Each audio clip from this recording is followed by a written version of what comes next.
Hello students, welcome to my YouTube channel. आज हम बात करने जा रहे हैं बायोवाइंस चैनल पर न्यूमेरिकल्स के बारे में। इतना एनर्जेटिक इंट्रोडक्शन कौन देता है यार, ठीक है। अपने से नहीं होता दोस्त, अपने को धीरे धीरे धीरे धीरे आराम से चीजें पढ़नी है, ठीक है। चलिए, तो कल हमने पढ़ी थी मोनोहाइब्रिड क्रॉस।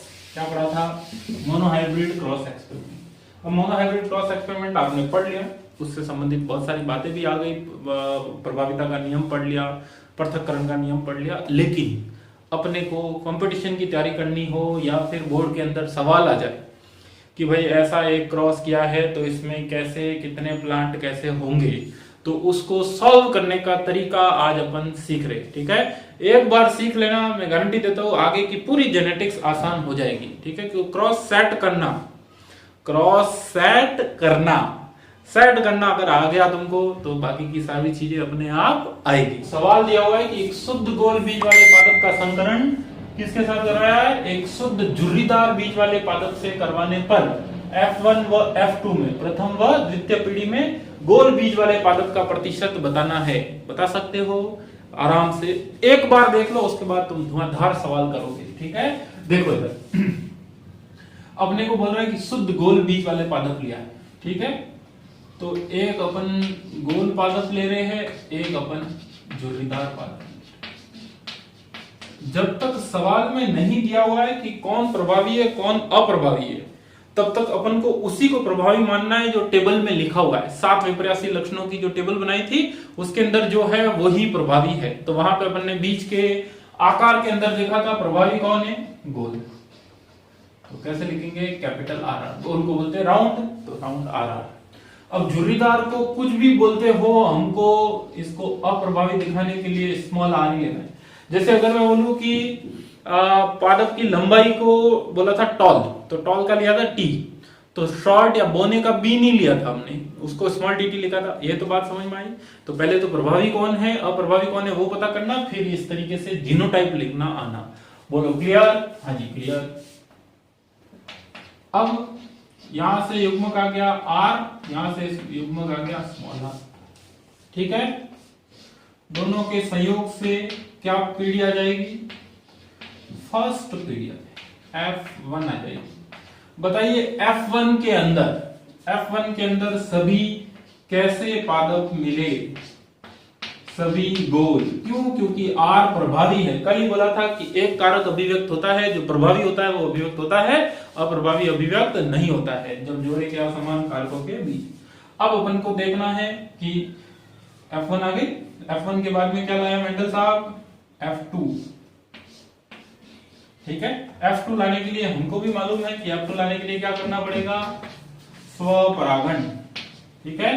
तो स्वपरागण में ऐसी केस बन गया, खुद के साथ ही खुद का परागकण उसी के फीमेल पार्ट में।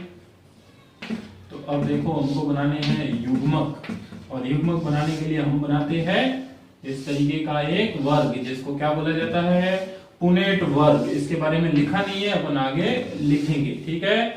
चलिए, तो यहां पर अब गैमेट लिख लेते हैं। पहली पंक्ति के अंदर नर युग्मक, पहले कॉलम के अंदर मादा युग्मकों को लिखना है, ठीक है। तो इसके अंदर capital R small R, capital R small R. पृथक्करण का नियम क्या कहता है? युग्मक निर्माण के दौरान जोड़े के दोनों कारक पृथक होते हैं। तो ये पृथक हो गए, ये पृथक हो गए। चलिए, यहाँ पर क्या लिखेंगे? Capital R R. यहाँ पे क्या लिखेंगे? Capital R small R. यहाँ पर capital R small R, small R small R. Very good, मजा ही आ गया सर, सब कुछ आ गया हमको। Very good. ये कैसा? गोल। ये कैसा? गोल। ये कैसा? गोल। ये कैसा? ढोल। झुर्रीदार। कैसा हो जाएगा? झुर्रीदार। तो F2 पीढ़ी के अंदर और F1 पीढ़ी के अंदर गोल पादप बताने। F1 पीढ़ी में सभी गोल, तो F1 में कितने हो गए? 100%। बताओ, कोई दिक्कत नहीं। F2 में तुमने देखा कि 4 में से 3 गोल है। कितना परसेंट? 75%। बस ऐसे सवाल आए तो सॉल्व करना है, ठीक है। एक इसको नोट करो, फिर मैं तुमको दूसरा बताता हूं।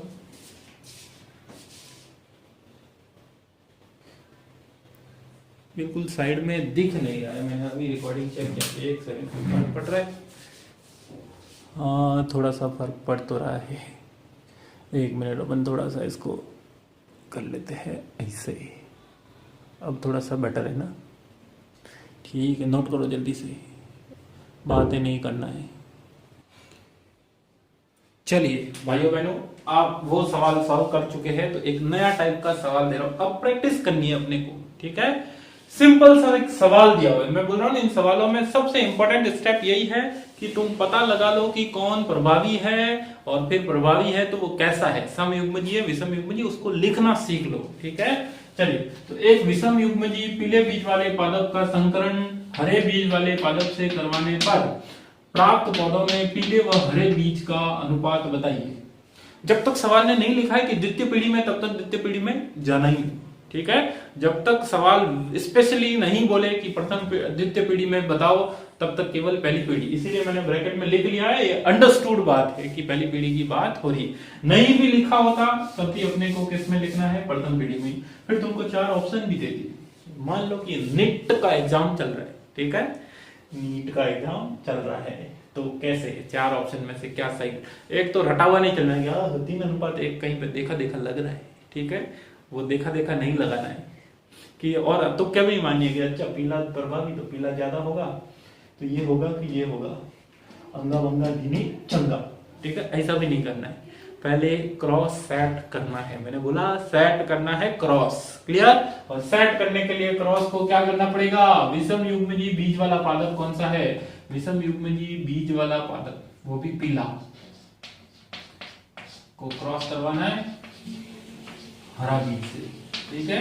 तो देखिए इधर पीला विषम युग्मजीय, पीला प्रभावी था टेबल के अंदर, तो प्रभावी वो ऐसा भी हो सकता था, लेकिन वो क्या हो जाता? सम युग्मजीय हो जाता, जोड़े के दोनों का कारक समान हो जाते हैं। ये बोल रहा है उल्टा है, विषम युग्मजीय भाई साहब, कोई दिक्कत नहीं, हरा बीज तो ऐसा ही होगा।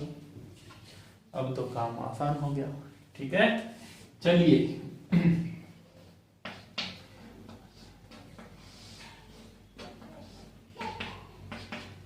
क्लियर? टेबल बनाना हो तो ठीक है, नहीं तो मैं एक दूसरा तरीका भी तुमको बता दूंगा, तो टेबल से भी आसान है। टेबल में तो फिर भी थोड़ा सा टाइम लगता है। नर युग्मक, मादा युग्मक,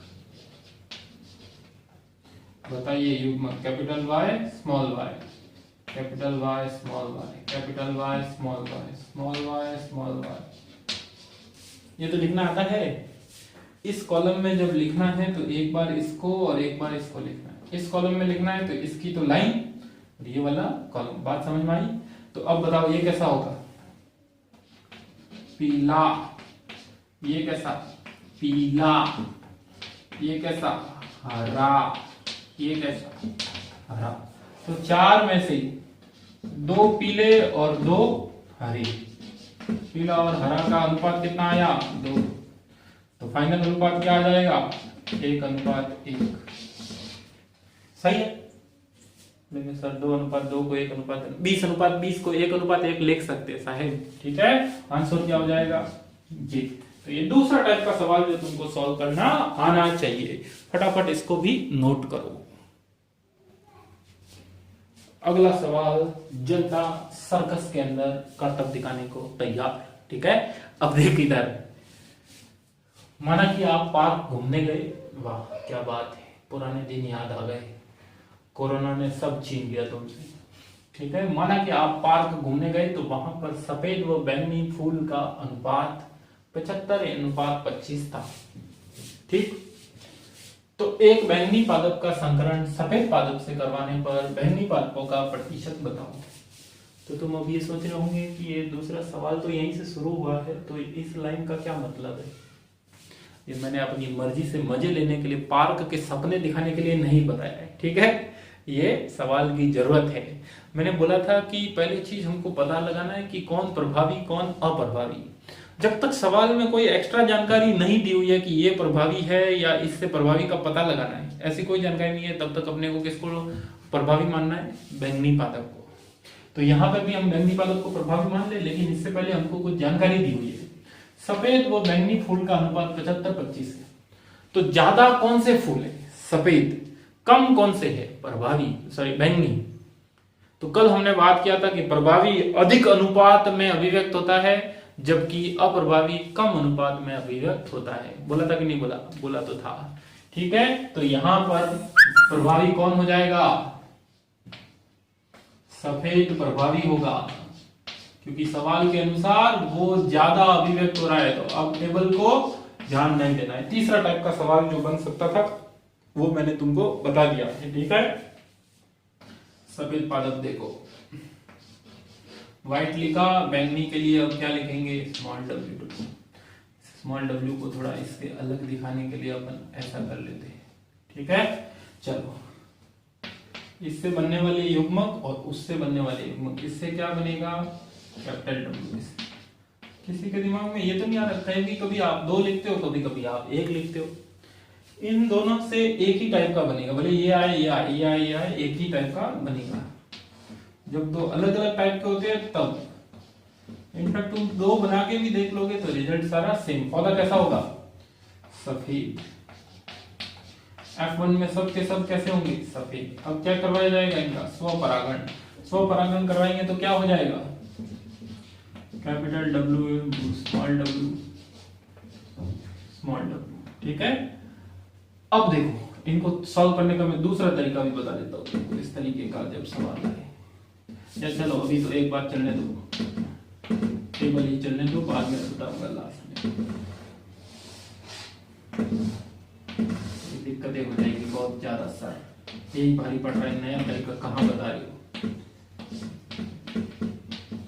Narmada, capital W small W, capital W small W. ठीक है, चलिए लिखना स्टार्ट करो। इसमें क्या लिखूंगा मैं?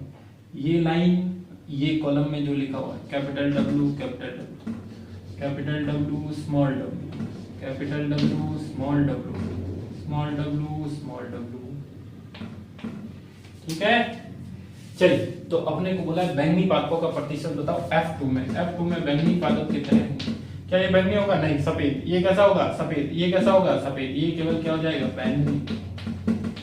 4 में से 1 कितना परसेंट? 25% पौधा ही बैंगनी होगा। उतारो जल्दी से। तो ये सवाल सॉल्व करने का तरीका है बेटा। ठीक है, अगर ये आ गया तो आगे की जेनेटिक्स आसान हो जाएगी। और सवाल सॉल्व करने से भी इंपॉर्टेंट क्रॉस सेट करना, ये पता चल लगना चाहिए कि कौन प्रभावी कौन अप्रभावी। प्रभावी है तो वो कैपिटल डब्ल्यू डब्ल्यू है कि कैपिटल डब्ल्यू स्मॉल डब्ल्यू है। पिछले में जैसे देखा था विषम युग्मजी पिला है तो कैपिटल वाई वाई था कि कैपिटल वाई स्मॉल वाई था। वो सवाल तुमको बोलेगा कि ये विषम युग्मजी है। जब तक विषम युग्मजी नहीं लिखा हुआ है तब तक सम युग्मजी ही मानना है। क्लियर? चलिए बाय बाय, आज की क्लास इतनी।